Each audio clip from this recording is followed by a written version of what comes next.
वीर सावरकर, वैसे तो नाम ही काफी है। भारत माँ के महान सपूत वो वीर सावरकर, जिन्होंने 83 साल में से 28 साल जेल में गुजारे वो वीर सावरकर, जिन्होंने 10 साल पोर्ट ब्लेयर जेल में गुजारे वो वीर सावरकर, अंग्रेजों के लिए खौफ का दूसरा नाम वो वीर सावरकर। स्वातंत्र्य वीर सावरकर यानी विनायक दामोदर सावरकर, इनका जन्म 28 में 1883 में नासिक जिले के भगूर नाम के एक छोटे से गांव में हुआ। बड़े भाई गणेशराव सावरकर यानी बाबाराव सावरकर, मझले भाई खुद विनायक दामोदर सावरकर और छोटे भाई नारायण राव सावरकर, ये 3 भाई थे। सावरकर जी बचपन से ही बड़े वीर और तेजस्वी थे। इन्होंने अपने टीन एज में ही नेशनलिज्म को एनकरेज करने के लिए मित्र मेला की स्थापना की। एक ऑर्थोडॉक्स चित्पावन ब्राह्मण होने के बावजूद भी सावरकर जी नास्तिक थे। ये जातिवाद के कट्टर विरोधक रहे हैं। इन्होंने जातिवाद को नष्ट करने के लिए एक पतित पावन नाम का मंदिर भी बनाया, जिसमें हर जाति के लोग आ जा सके हैं। जैसे ये शेर अपनी बुलंद आवाज में दहाड़ना भी जानता था, वैसे ही सावरकर जी के अंदर का कवि ऊंची से ऊंची उड़ान भरता था। अगर अटल जी के शब्दों में कहे तो सावरकर जी में ऊंचाई भी थी और गहराई भी थी। इसे तैसे करके सावरकर जी ने अपना ग्रेजुएशन कंप्लीट कर लिया और वो लॉ पढ़ने लंदन चले गए। वहां पे उन्होंने ग्रे इंस कॉलेज में एडमिशन लिया और इंडिया हाउस में अकोमोडेट करने लगे। जल्दी ही सावरकर जी ने फ्री इंडिया सोसाइटी की भी स्थापना की। सावरकर जी ही ऐसे पहले नेता थे जिन्होंने 1857 के वॉर को फर्स्ट वॉर ऑफ इंडिपेंडेंस ऐसा अपने बुक में घोषित कर दिया था, जिसको ब्रिटिश सरकार ने केवल सिपाही म्यूटिनी यानी केवल सिपाहियों का विद्रोह ऐसा करार करने की कोशिश की थी। बाद में यही किताब बहुत सारे क्रांतिकारियों के लिए जैसे मानो भगवत गीता ही बन गई। जब अंग्रेज सरकार ने इस किताब पर बैन लगाया तब मादाम भीकाजी कामा ने नीदरलैंड्स, फ्रांस, जर्मनी में इसकी पब्लिकेशन कराए और ये किताब इंडिया में स्मगल। सावरकर जी ने मानो ब्रिटिशों का जीना ही हराम कर दिया था। 1909 में इनके ही एक दोस्त मदन लाल धिंगरा ने विलियम हट कर्जन वायली की हत्या कर दी और वहीं पे अभिनव भारत के एक मेंबर ने एएमडी जैक्सन नाम के कलेक्टर की हत्या कर दी। और ऐसे ही कुछ झूठे इल्जाम लगाकर सावरकर जी को विक्टोरिया स्टेशन लंदन से 13 मार्च 1910 को अरेस्ट कर लिया गया। जब सावरकर जी को अरेस्ट करके जहाज से ले जाया जा रहा था तब उन्होंने देश प्रेम के आवेग में आकर के जहाज की खिड़की से छलांग लगा दी और अनफॉर्चुनेटली 8 जुलाई 1910 की सुबह 6:10 पर सावरकर जी फिर से अरेस्ट हुए। सावरकर जी पर 2 मुकदमे चलाए गए और उनको राजद्रोही घोषित करार कर दिया। 4 जुलाई 1911 में उनको cellular jail of Andaman Nicobar भेज दिया गया। सेल्युलर जेल में उनको फिजिकली और मेंटली इतना टॉर्चर किया कि अगर आप और मैं यदि एक भी दिन ये यातनाएं झेले तो वहीं पर दम तोड़ दे।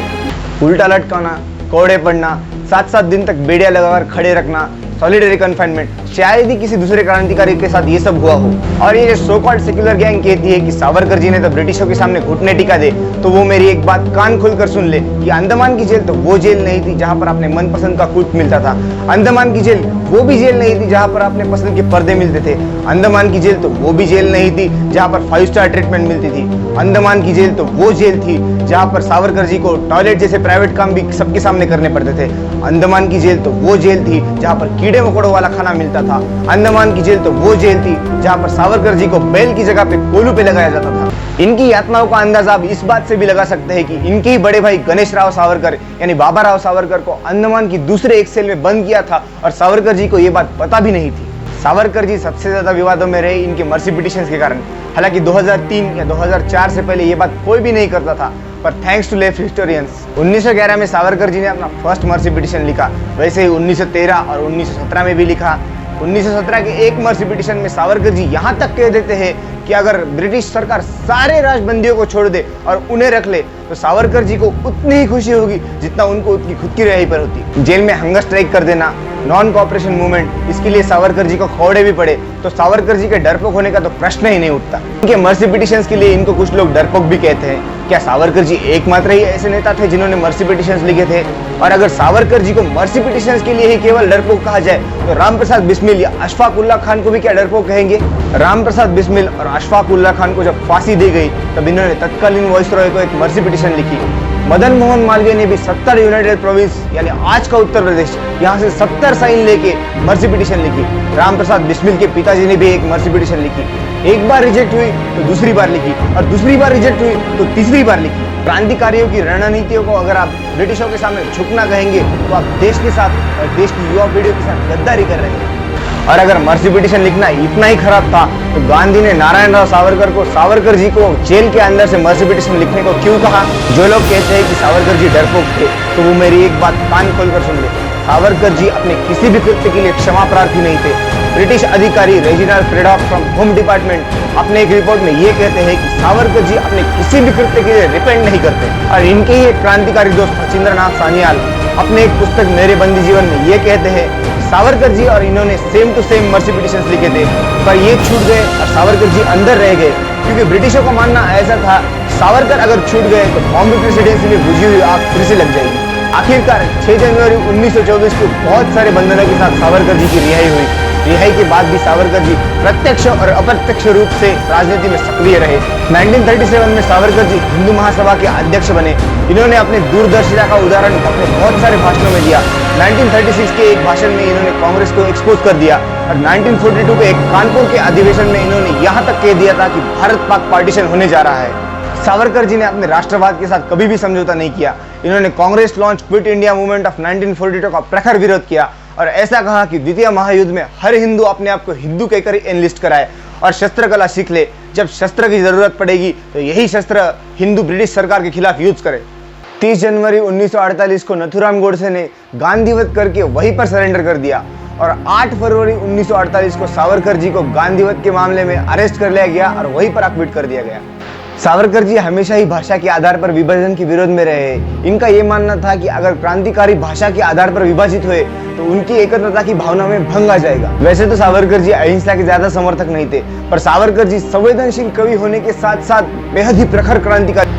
1 फरवरी 1966 को सावरकर जी ने आत्मार्पण करना शुरू कर दिया, यानी कि अन्न जल ये सब ग्रहण करना छोड़ दिया और इसी की वजह से 26 फरवरी 1966 में सावरकर जी का देहांत हो गया। और आज कुछ लोग सावरकर जी को बदनाम करने में इसीलिए लगे हुए हैं क्योंकि इन्होंने एक हिंदू को अपने आप को गर्व से हिंदू कहना सिखाया। सावरकर जी केवल एक वीडियो में नहीं समा सकते और मैं ये वीडियो बनाने के पीछे मेरा इंटेंशन केवल इतना था कि हम लोग अपनी राष्ट्रवाद की परिभाषा ठीक कर ले। सावरकर का भारत की स्वतंत्रता में उतना ही योगदान है जितना कृष्ण का महाभारत की युद्ध जीतने में। और अगर केवल चरखा चलाने से आजादी आ जाती तो इस देश में गांडीव, पिनाक या वज्र जैसे दिव्यास्त्र नहीं बनते। और यदि महात्मा गांधी को भी सरकार ने महात्मा नहीं कहा, आचार्य यात्री को भी सरकार ने आचार्य नहीं कहा और महात्मा फुले को भी सरकार ने महात्मा नहीं कहा, तो क्या भारत रत्न कहलवाने के लिए सावरकर को किसी सरकारी पदवी की आवश्यकता है? बिल्कुल भी नहीं। सावरकर जी को भारत रत्न देंगे तो भारत रत्न का ही सम्मान बढ़ेगा। तो हम सब ये बात मन में ठान ले कि सावरकर जी को कभी भी संबोधित करने से पहले उनके नाम के पहले भारत रत्न जरूर लगाए। And this was all for today. I'm Omkar Deshpande signing off here. And if you want more such videos from me, then please like this video and subscribe to my channel. Savarkar माने तेज, सावरकर माने त्याग, सावरकर माने तप, सावरकर माने तत्व, सावरकर माने तर्क,